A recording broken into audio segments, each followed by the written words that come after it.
All right, the first time I did this demo, I did it with only my smiling face. So this time I'm going to do it with the slides and see if it doesn't work better for you. This will be the one that we post out to the site. So, one more time with feeling.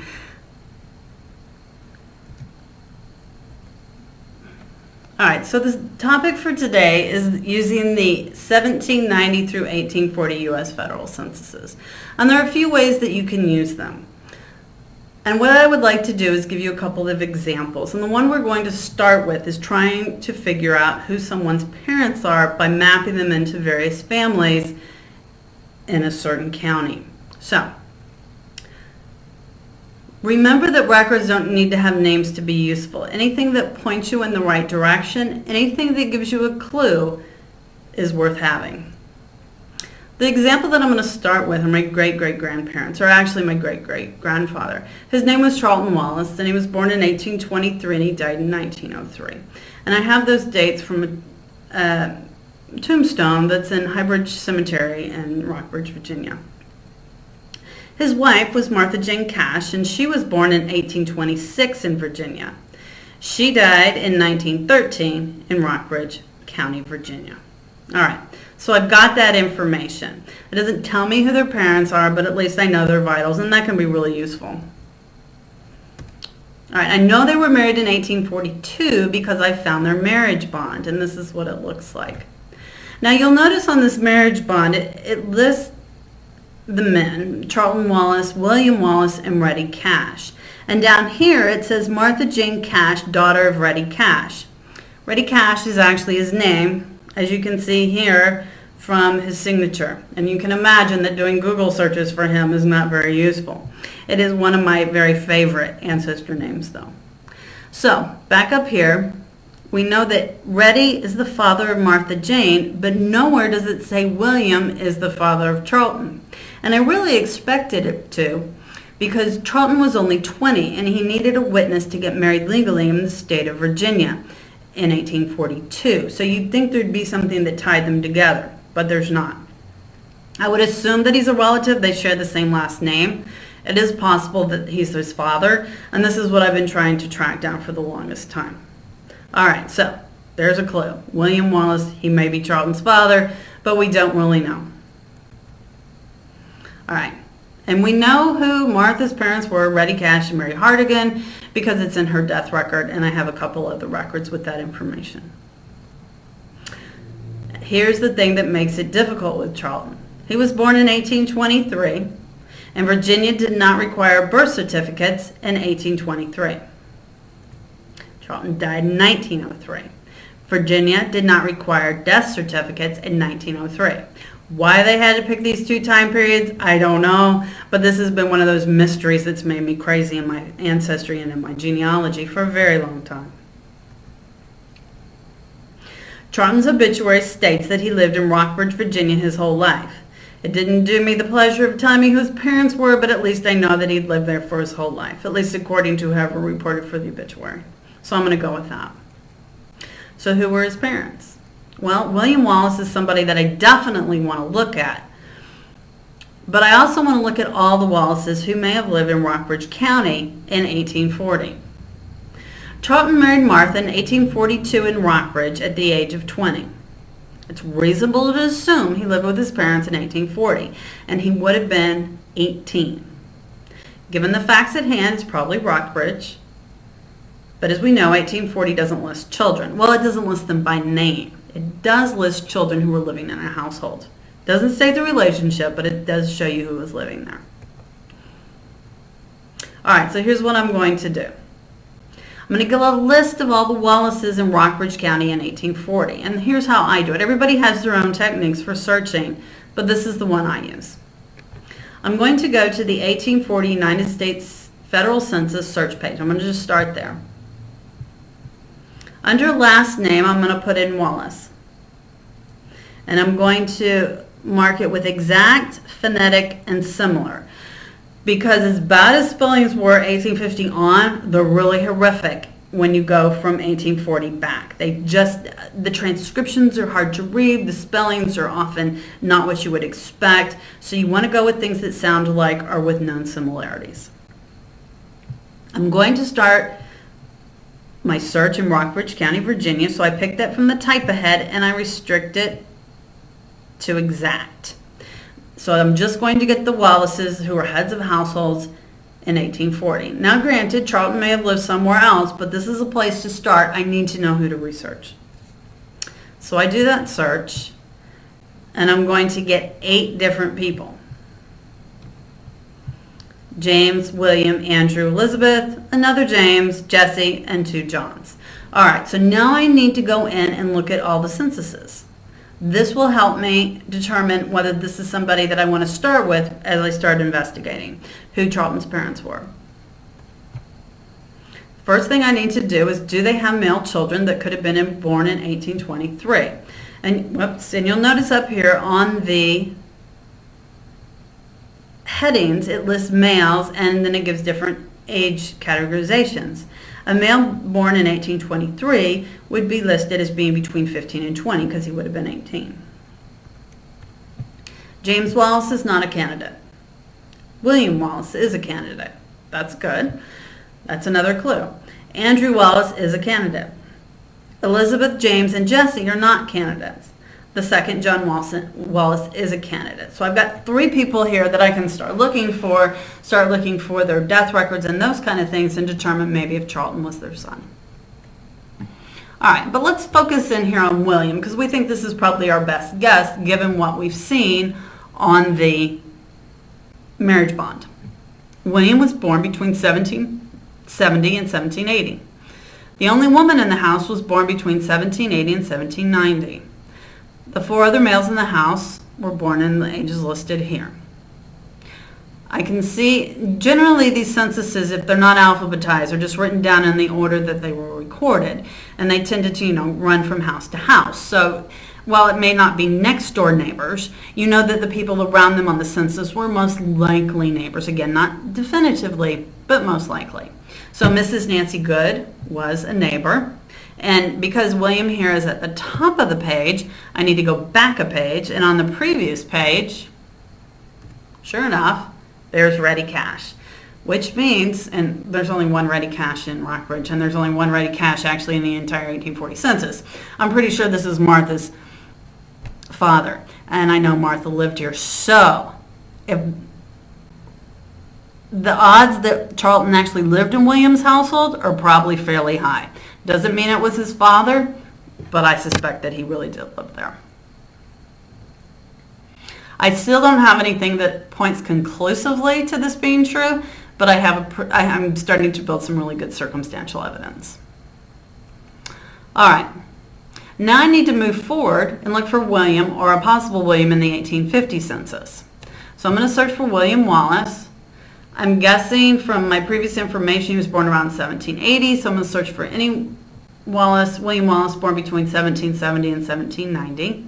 And I'm only going to search in Rockbridge County, Virginia. Now he may have moved, because actually we know Reddy Cash moved in 1815 to Botetourt, Virginia, so that would be another place to look.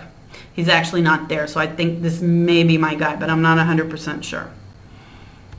If I look at the household, I see a William Wallace with his wife Elizabeth. William's 64, Elizabeth is 63. He was born in Pennsylvania, she was born in Maryland. Their 2 children, Smith, Elizabeth and George, were living in the household. Now if Elizabeth is 63 and George is 14, that would have made her around 50 if she were the mother. That doesn't seem very likely, does it? And plus with the different surnames, maybe they're grandchildren. Maybe they're nieces and nephews. Tracking these children down and trying to figure out what the relationship is to William and Elizabeth, definitely worth doing. It might give us clues on the family, and it might lead us to Charlton. Or it might not. It may prove that, no, they weren't related at all. You might look at guardian records. You might look at Smiths who died. And of course, it's one of those really common names, but Smiths who died, say from 1840 to 1850, and determine if they are indeed related to William Wallace. Also, you'll notice they have a Methodist minister living with them. Maybe there's a church that can be checked out. Maybe they were Methodist and they went to that church. Things to follow. All right, let's go back and look at the 1840, 1830 and on censuses and look at exactly how you can map them and understand who was living there. This can be a little tedious, but if you build yourself some nice tools in Excel or any given spreadsheet, it'll make it a little bit easier. Now this is actually a very nice census. This is the 1840 census because this one is really easy to read. As we know, they're not. Go pull up a 1790 census. It'll take you a while to get through it. They become very difficult to read. All right, so where do we begin?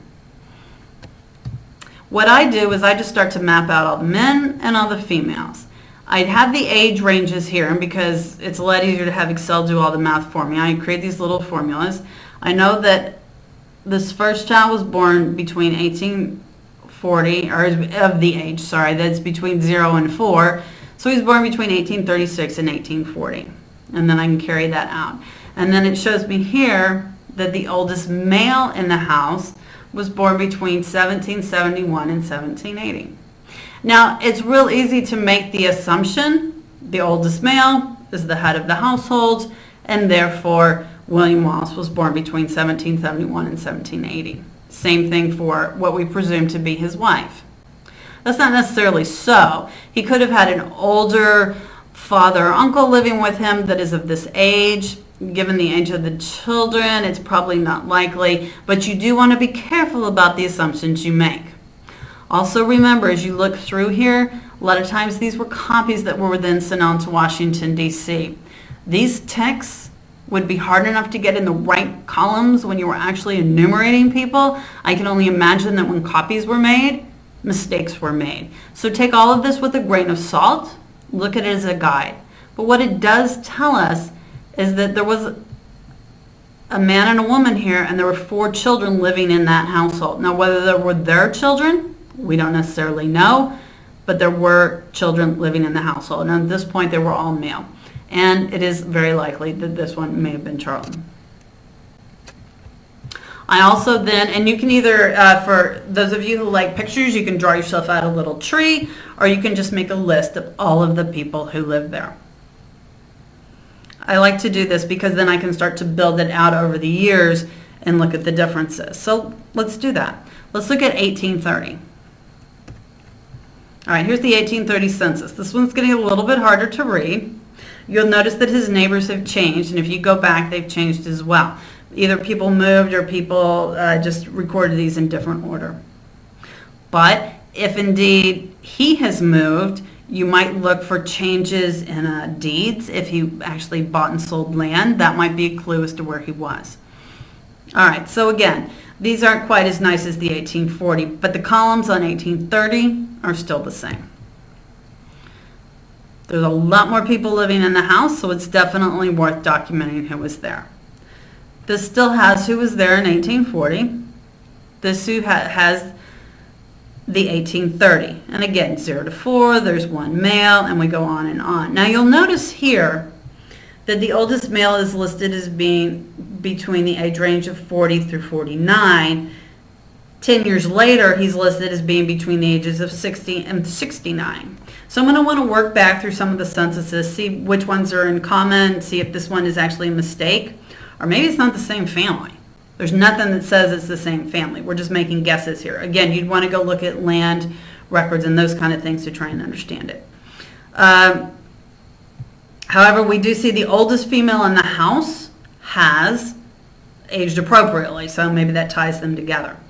Here are a couple other things that you're going to want to look at. Let's go over here. So I've got 1840 in this column and 1830 in this column. In 1830, there are 2 females, born between 1811, 1815, and 1816 and 1820. It is not unreasonable to think, given their ages, let's see, if somebody was born in 1820 and 1840, that would have been 20, that both these females could have gone off and gotten married.